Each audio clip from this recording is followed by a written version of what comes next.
भजामि चितिरूपमजं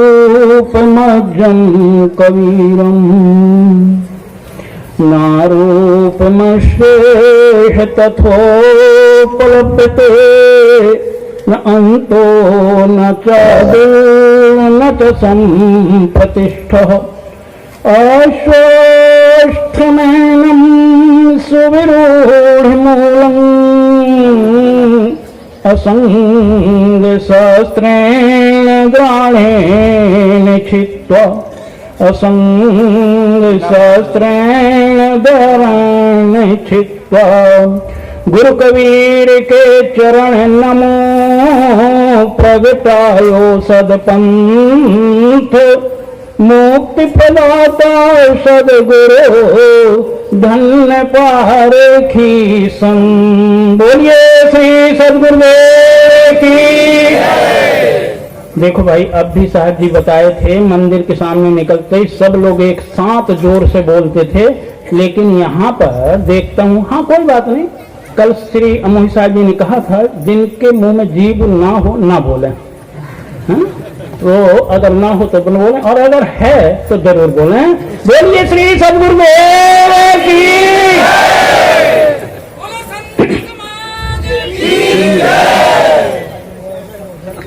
परम पूज्य प्रातः स्मरणीय आचार्य प्रवर बीतराग वैराग्य विभूषित मंचासीन मुद मंगलमयी संत समाज, आदरणीय सज्जनों, श्रद्धा मूर्ति माताएं एवं बहनें, काफी देर से आप लोग गुरुजनों के द्वारा सत्संग के माध्यम से लाभान्वित हो रहे हैं। श्री साहिब जी की आज्ञा हुई है, आज्ञा पालनार्थ कुछ कहने का प्रयास करूंगा। शब्दगत त्रुटियां होना स्वाभाविक है, उस ओर ध्यान न देते हुए भाव की ओर बढ़ें, अवश्य हमारा और आपका कल्याण होगा। सदगुरु कबीर माताएं केवल माता जहाँ बैठी वहीं बैठे, भाइयों में नहीं। अपने बीजक सदग्रंथ के द्वारा विभिन्न उपमा उपमेय प्रमाण के द्वारा मानव को संबोधन देते हैं। आइए उनकी अर्धावली पर थोड़ा सा कुछ विचार करेंगे। सदगुरु कबीर ने कहा, बहुत दुख दुख दुख की खानी, तब बची हो जब राम ही जानी। बस इस एक चौपाई पर, पद तो लंबा है, बस एक चौपाई पर ही कुछ विचार विमर्श करेंगे। सदगुरु कहते हैं बहुत दुख दुख दुख की खानी। क्यों? प्रश्न खड़ा होता है, क्या अगर एक बार सदगुरु कह देते बहुत दुख की खानी तो क्या काम नहीं चलता? 4 बार कहते तो क्या बात थी? लेकिन 3 ही बार दुख शब्द का उच्चारण सदगुरु कबीर ने क्यों किया? ध्यान से सुनना, बहुत बढ़िया। क्या कारण है? कौन सी ऐसी परिस्थिति थी जिस परिस्थिति के कारण से सदगुरु कबीर 3 बार दुख का नाम लेते हैं? प्रिय बंधुओं, वास्तविकता हमारे जीवन में दुख 3 ही हैं। जन्म, मरण और गर्भवास का दुख, दैहिक दैविक भौतिक ताप, आदि व्याधि और उपाधि। बस ये 3 दुख जीवन में सता रहे हैं और ये 3 दुख से हमें बचना है। इसलिए सदगुरु कबीर आपको 3 बार, एक बार नहीं तो कहते हैं, 2 बार नहीं कहते हैं, बल्कि 3 बार कहते हैं। और इसलिए आप लोग भी जब बंदगी करते हो तो कितने बार बंदगी करते हो? 3 बार बंदगी करते हैं। क्यों? ये एक परंपरा, बहुत प्राचीनतम परंपरा है। जब भी व्यक्ति कोई वेद मंत्र का उच्चारण किया करते थे या कोई बात की प्रतिज्ञा कराते थे तो उस प्रतिज्ञा में त्रैवाचा ली जाती थी और वह त्रैवाचा से व्यक्ति उस बात को परिपक्व समझता था। इसलिए हमारे वेदों में भी जब वेद मंत्र की उद्घोषणा होती थी तो 3 बार अंतिम में शांति का पाठ करते थे। ओम ओर्मदामासतम प्राहुराभ्यम छंदांगशीयस्य परिणामीयतो सवेद सोवेदवितो। ओम शांति शांति शांति 3 बार उच्चारण घोष किया करता था। सदगुरु कबीर ने हमारे आवागमन के रहन चक्र के मूल कारण को 3 गिना है और ये 3 को कारण से सदगुरु 3 बार यहाँ पर दुख का नाम लेते हैं। दूसरी बात, निश्चय आत्मिका बुद्धि बनाने के लिए जो बात 3 बार हम उद्घोष कर देते हैं वो क्या हो जाता है? निश्चय आत्मिका बुद्धि हो जाती है। अंततः किसी ने प्रश्न किया सदगुरु कबीर से, कबीर साहब ये बताइए, ठीक है 3 प्रकार के दुख हैं आपने दर्शा दिए, इस 3 दुखों से हम दुखित हैं, तो ये बताइए क्या इन दुखों से छूटने का कोई उपाय भी है? सज्जनों, सदगुरु कबीर कहते हैं हाँ है। हमें यहां पर थोड़ा सा विवेक करना है। सदगुरु कबीर ने बड़ा मार्मिक नाप तोल करके शब्द रखा, तब बची हो जब राम ही। ये जानी शब्द जो है एक ऐसा शब्द है जो बड़ी गहराइयों में जाता है, क्योंकि हमने अभी तक माना है।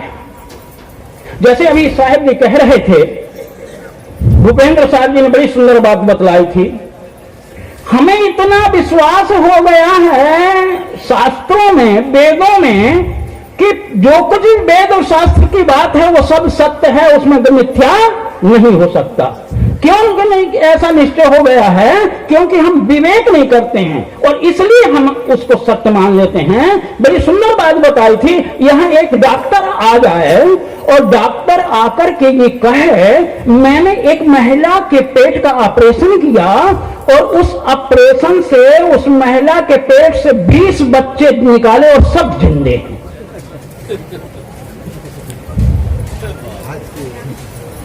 क्या ये सभा में बैठे हुए मैं सब भक्तों से पूछता हूं, आप लोग कह सकेंगे कि ये बिल्कुल सत्य है?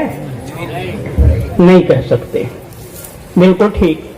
लेकिन ये बताओ, जब ये ठीक नहीं हो सकता 20 बच्चा, तो 60,000 बच्चा कैसे ठीक हो जाता है आप लोगों को? कभी हुआ है प्रश्न किए आप लोगों ने? क्योंकि वेदद्रोही बन जाओगे, बड़ा भारी डर है, नरक में चले जाओगे, वेदद्रोही बन जाओगे। इसलिए आप उधर बिल्कुल शंका नहीं करते हैं। अब एक प्रश्न और खड़ा होता है, आप लोगों के हृदय में होता हो नहीं होता मैं नहीं कह सकता, लेकिन मेरे हृदय में खड़ा जरूर हो प्रश्न। कौन सा प्रश्न? सदगुरु कहते हैं कि तब बची हो जब राम ही। अब कौन से राम को जान लोगे भाई जिसको जब बच जाओगे तुम? वो राजा दशरथ के पुत्र या कोई और राम?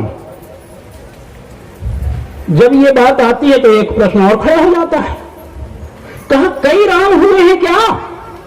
अगर जानने की जरूरत जब पड़ती है, जब अनेक वस्तु होती, जैसे 150 हीरे हो, तब आपको जानने की जरूरत पड़ेगी ये हीरा असली है कि ये हीरा असली है कि ये हीरा असली है।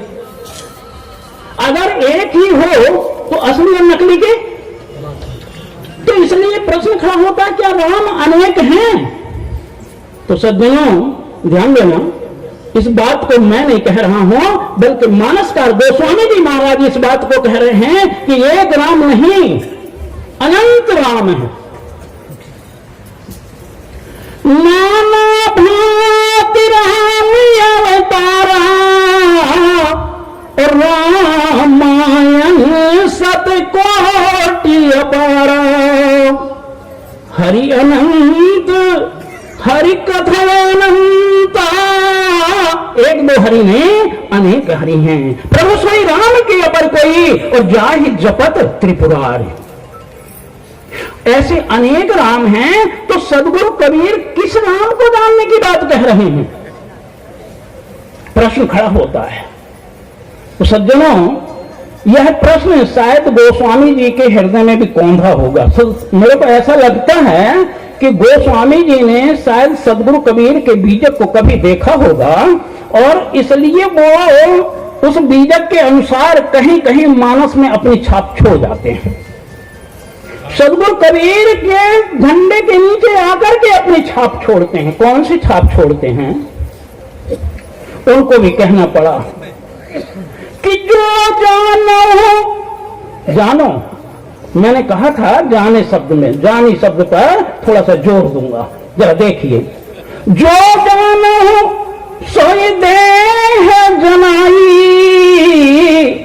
और जानत तुम ही होए जाई। जो जानने में आ रही है बाहर में चर्म चक्षु से, को किसको जान रहे हैं आप? इस शरीर को, देह को जान रहे हो। लेकिन यदि उसको जान जाओ, किसको जान जाओ? जो इस देह के अंदर में देही है। देही देह से सदा अलग रहता है निराला। जरा विचार करें, कभी भी किसी से पूछो कि आप कौन हैं तो बड़ा आश्चर्य पड़ता, नाम बता देगा, जात बता देगा, पद बता देगा। भैया मैं नाम पूछ रहा हूं ना, जात पूछ रहा हूं ना, पद पूछ रहा हूं, मैं तो आपको पूछ रहा हूं। बड़े चक्कर में पड़ जाता है। वो समझता देह ही मैं हूं, शरीर ही मैं हूं। शरीरम यदवाप नौति यच्चा पीत का मति सुराहा ग्रहित वेतानि संयाति वायुर्बंधा निवास्यात्। इसलिए इसे हमें समझना होगा। अच्छा ये बताइए, कभी आपने ये कहा है कि मैं पेट दर्द हो रहा हूं, मैं हाथ दर्द हो रहा हूं, मैं सिर दर्द हो रहा हूं? कहा कभी? आप क्या कहते हैं? मेरा पेट, मेरा हाथ, मेरा सिर। तो भैया आप मेरा से सदैव अलग रहेगा कि वही होगा? क्या कभी इसका विचार किया गया? कभी नहीं। इसलिए हमें इसका पर विचार करना है कि जो मेरा कह रहा है वो मेरा कहने वाला कौन है। अच्छा, इसको राम क्यों कहा गया? फिर मान लीजिए वो अलग था तो साहेब जी ने का तो जीववाद सिद्धांत है, फिर इसको राम क्यों कहा गया? राम से संबोधन सदगुरु कबीर ने क्यों किया? क्योंकि सदगुरु कबीर का सिद्धांत क्या है? जीववाद सिद्धांत है, रामवाद तो नहीं। फिर इसको राम क्यों कहा गया है? इसलिए राम कहा गया है, हमारे महापुरुषों ने लिखा है, रमन्ते योगिनः सह रामः। जो सब में रमण कर रहा है, जिनमें योगी जन रमण करते हैं, वो राम है। अच्छा, ये सब में रमा हुआ है। रमत निरंतर आत्मा निश्वासर आष्ठो यान और ताते संतन ने धरो राम याही को। क्योंकि आपके हमारे सबके अंदर में रम जाता, और यही नहीं रम जाता है। अगर ये कुत्ते में जाता है तो कुत्ता भी अपना शरीर छोड़ना नहीं चाहता। एक नाली का कीड़ा हो जाए वो भी अपना शरीर नहीं छोड़ने जाता, जहां जाता वहीं वहां कर लेता, वहीं रम जाता है ये। और जहां रम जाए उसी का नाम तो राम है। राम कोई अलग से नहीं, वही राम। इसलिए सदगुरु श्री निर्मल साहब ने कहा, लिखा था, राम कृष्ण की देह राम की राम में रम रहा। राम कृष्ण की देह राम थी कि वो जिनमें रम रहे थे वो राम है। कौन राम है? इसलिए प्रिय बंधुओं, उस राम को हमें जानना होगा। मैंने एक दिन और आप लोगों से निवेदन किया था, आत्मा जीव राम ये शब्द हैं। संबोधन के लिए सदगुरु ने भी इसे कई बार अलग अलग रूप में दोहराए हैं। लेकिन अगर हम लक्ष्य में जाएं तो चाहे जल कहें, पानी कहें, नीर कहें, आग कहें, वस्तु और स्थिति एक होती है। इसी प्रकार से शब्द प्रकरण भेद से सदगुरु कबीर ने अलग अलग वर्णन किया है। इसको जीव भी कहा है, इसको राम भी कहा है, और कहीं कहीं राम नाम का खंडन भी किया है। राम नाम भजु, राम नाम भजु आया है ना। अब भजन का दो अर्थ होता है। भजन का तात्पर्य होता, भजने का तात्पर्य यादगारी भी होता है, और भजने का तात्पर्य भागना भी होता है। ये दोनों शब्द में प्रयोग होता है। मानसकार गोस्वामी जी ने लिखा है कि भजे जात पूछे पुनिता के। इंद्र का पुत्र जयंत जब सीता के चरणों में चोट मार देता है, भाई लिखे अनुसार बता रहा हूं, इसमें कोई तर्क मत कर लेना। जब चोट मार देता है तो खून आता है। राम जी सिर धर करके सोए हुए थे उनके पैर पर। अब पता नहीं, शायद खून की फब्बारा ऐसा चला होगा कि राम जी के गाल में पड़ गया हो। मैंने पहले ही कहा हूं कि इस पर तर्क ना करेंगे तो ज्यादा अच्छा रहेगा। तो जिस किसी प्रकार उनके गाल में पड़ा, और गाल में जब गरम गरम सा मालूम पड़ा तो उनकी नींद जाग जाती है, और देखा तो सीता उसके पैर से खून की धारा बह रही है। वह क्या करते हैं, जयंत को भागते हुए देखते हैं, और जयंत के पीछे में एक सीख का बाण छोड़ देते हैं। अब वो सीख का बाण छोड़ते हैं तो वह जयंत भागता चला जा रहा है, लेकिन पीछे लौट करके भी देख रहा है कि बाण कितनी दूर है। इस पर प्रयोग किया है गोस्वामी जी ने कि भजे जात पाछे पुनि। एक बात और बता दूं आपको, जयंत देव का पुत्र है, और वो भी किसका, इंद्र का पुत्र। अब उसको कौवा क्यों कहा गया भैया, क्या कारण है? कारण है, बिना कारण के कोई कार्य होता नहीं। सीता चरण चोच हाथी भागा, और महामंद मति कारण कावा। किस लिए कौवा है? उसकी बुद्धि विषयानुगत हो गई है, इसलिए वो कौवा है। लेकिन एक आश्चर्य और, हमारे अभी श्री भूपेंद्र साहब जी बतला रहे थे, बड़ी सुंदर बात बतला रहे थे। क्या बतला रहे थे?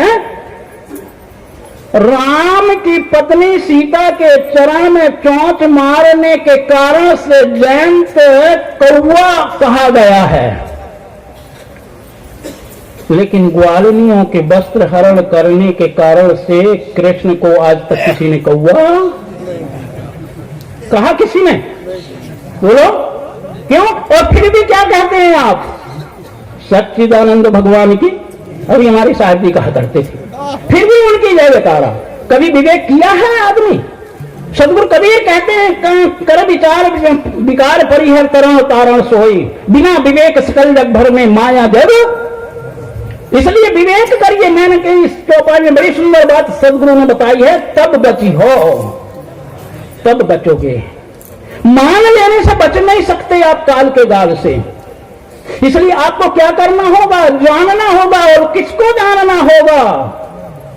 बाहर के राम को नहीं, बाहर के कृष्ण को नहीं, किसी और को नहीं। समय पूरा हो गया है, इसलिए मैं अपनी वाणी को विराम देता हूं। बोलिए श्री सदगुरुदेव की।